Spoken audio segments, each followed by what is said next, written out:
Bridge of Hope.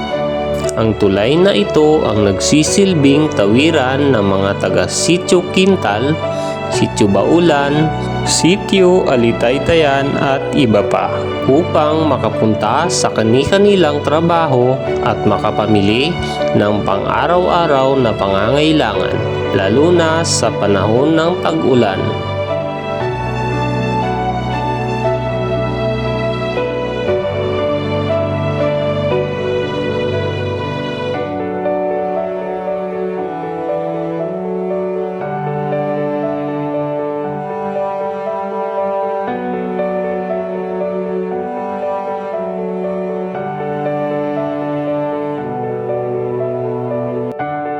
Isa rin sa napakagandang pasyalan dahil sa natatanging ganda ng tanawin sa paligid. Ito ay matatagpuan sa Barangay Morta, San Jose Occidental, Mindoro.